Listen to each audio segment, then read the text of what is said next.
यह कहानी एक गांव की है जिसका नाम है कोलागढ़। कोलागढ़ का जंगल बहुत भयानक है। उस जंगल के भूत प्रेतों का ज़्यादा डर था। वहाँ के लोगों का मानना था कि आत्माएं भूत प्रेत होते हैं। उन्होंने भी इस बात पर तब यकीन किया जब उन्होंने यह सब अपनी आंखों से देखा। उस गांव में एक औरत थी। उसका दिमाग कुछ ठीक नहीं था। उसका पति भी एक एक्सीडेंट मर गया। तब से वह कुछ अजीब सी हो गई थी। कुछ लोग उसे पागल कहते थे। कौन थी वह औरत और क्या हुआ उसके साथ? एक बार की बात थी कि सुबह सुबह गांव का एक आदमी जिसका नाम भोला था, वह शहर की ओर कुछ जरूरी काम से निकल पड़ा। गांव के आने जाने का एक ही रास्ता था, वह भी जंगल से गुजरता था। इसलिए लोग उसमें अंधेरे में डर के मारे नहीं जाते थे और शाम होते ही कोई जंगल की तरफ नहीं जाता था। भोला राम जब उस जंगल से जा रहा था, गांव से कुछ दूर ही जंगल में उसे एक औरत की लाश पेड़ पर लटकती नजर आई। वह एकदम डर गया और भागता हुआ गांव वापस आया। कुछ लोगों ने उसे इस तरह से भागते देख कहा, क्या हुआ भोला, तुम तो अभी शहर के लिए निकले थे और तुम भागते हुए वापस क्यों आ गए? तब भोला राम ने बताया कि मैंने अभी किसी की लाश को पेड़ पर लटकते देखा। वह लाश किसी औरत की है। देखते देखते सारा गांव इकट्ठा हो गया कि क्या हो गया, कहाँ है लाश, चलो चलकर देखते हैं। तब सारा गांव उसे देखने के लिए चल दिया।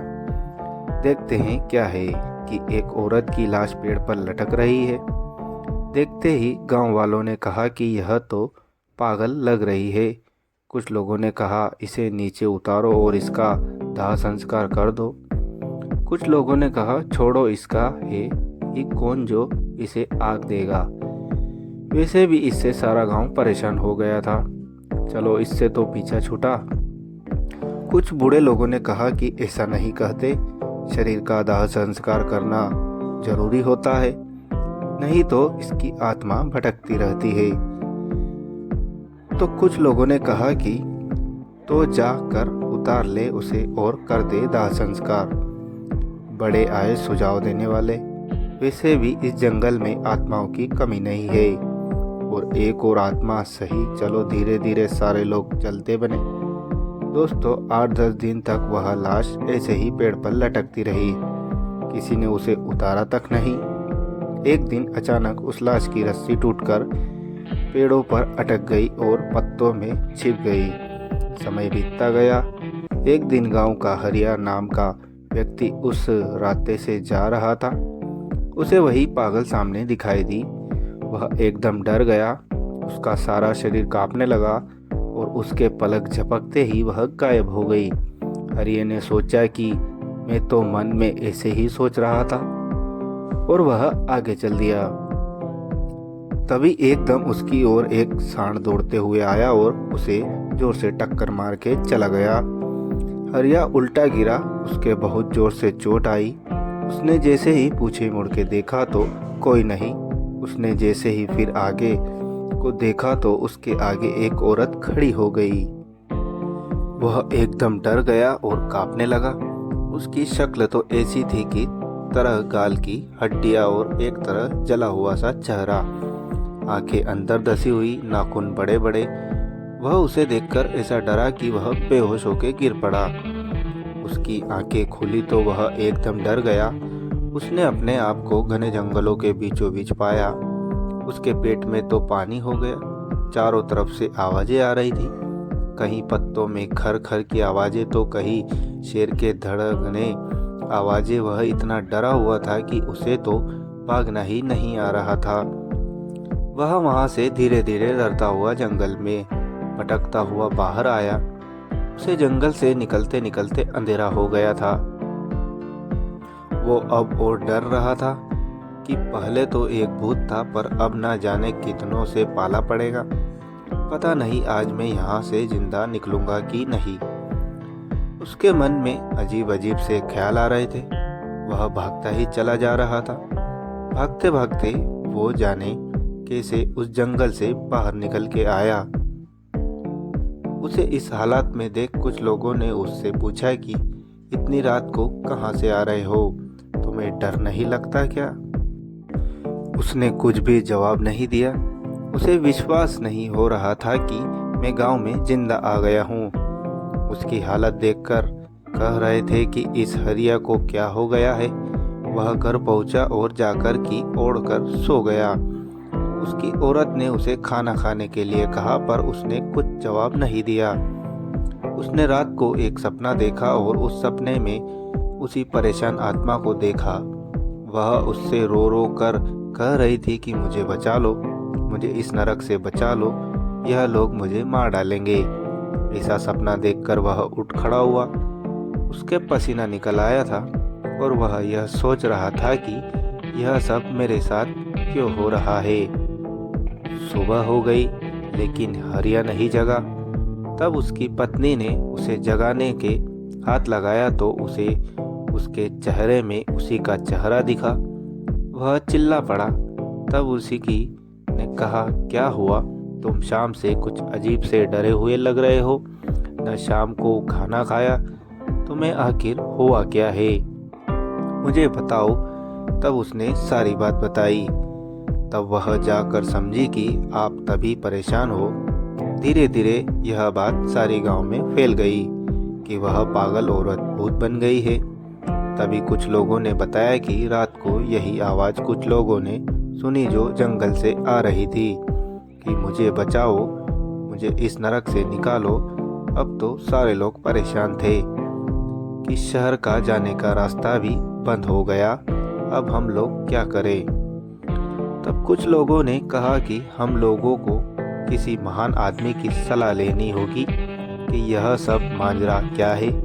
तब किसी एक आदमी ने कहा कि पास के गांव में भगत जी रहते हैं, वह आत्माओं के बारे में बहुत कुछ जानते हैं। जब सुखिया के लड़के ने एक आत्मा ने पकड़ लिया था, तब उन्हीं ने उस आत्मा से उसे छुड़ाया था। असली कारण क्या था? 2-3 मिनट बाद एक आदमी ने कहा, यह रही लाश, यह तो हड्डियों का ढांचा है। उसका इतना कहते ही सारे लोग चीखने लगे। भूत भूत। उसके सामने एक भयानक आदमी खड़ा है। उसके यह बड़े बड़े दांत, आंखें लाल लाल, मुंह भेड़िए जैसा, ये बड़े नाखून। लोग डर के मारे ऊपर से कूद गए। एक को तो उस भेड़िए ने ऐसा पकड़ के फेंका कि वह सीधा नीचे से गिरा। चिल्लाने लगा, कोई नहीं ले जाएगा इसे मैंने वर्षों से सजा के रखा है। उसने गुस्से में सारा पेड़ झकझोर दिया। ऐसा होते देख पंडित जी ने मंत्र पढ़ना शुरू किया। पंडित जी को मंत्र पढ़ते देख उसने उन पर हमला बोल दिया। पंडित जी को उठाकर फेंक दिया, पर पंडित जी के मंत्र बंद नहीं हुए। उन्होंने मंत्र पढ़ पढ़ के उसके ऊपर मिट्टी फेंकी। उसके शरीर पर जहाँ जहाँ मिट्टी पड़ी, उसका शरीर वहीं से गलता जा रहा था। उसका एक हाथ टूट कर गिरा। वह पंडित जी के ऊपर ऐसा झपटा, पंडित जी उस जगह से हट गए और वह नीचे जा गिरा। पंडित जी ने फिर मंत्र पढ़ के उसके शरीर पर मारा। वह वहीं ढेर हो गया। उसकी आत्मा निकल के एक गांव वाले के अंदर घुस गई। उसने गांव वालों को ही मारना शुरू कर दिया। उसने तो एक का सिर फाड़ दिया और एक का हाथ चबा गया। इतना खतरनाक होता जा रहा था। उधर शाम होती जा रही थी।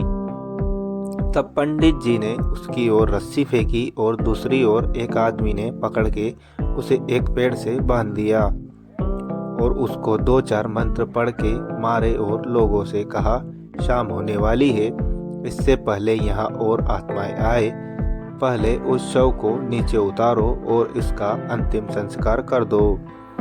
तब कुछ लोगों ने उसे उठाकर लकड़ियों पर लिटाकर आग लगा दी। वह पेड़ से बंधा हुआ चिल्लाए जा रहा था, मत जलाओ उसे, मत जलाओ। उसे देखते देखते वह हड्डियां राख में परिवर्तित हो गई। उसमें से एक ज्वाला उठती हुई बाहर आई और पंडित जी को नमस्कार किया और कहा कि अगर इसको मारना है तो इसके पहले वाले शरीर को जला दो, तब वह खुद उसके शरीर से निकल जाएगा। ऐसा कहते हुए वह आग का गोला बनकर आकाश की ओर चली गई। तब पंडित जी ने देर न करते हुए उसके शरीर को भी जला दिया। तब वह फिर चिल्लाया, मुझे मत जलाओ, मुझे मत जलाओ। तब तक आग उसके शरीर को जला चुकी थी और उसकी आत्मा उस गांव वाले के शरीर से निकलकर आकाश में चली गई थी। तब उस आदमी को रस्सी के छोड़ दिया आत्मा की कहानी। तब उसका शरीर होश में आया। तब सब लोग उसे लेकर गांव आए। तब सब ने भगत जी को राम राम कहा और भगत जी ने अपने गांव चले गए। तब से उस गांव में शांति आ गई।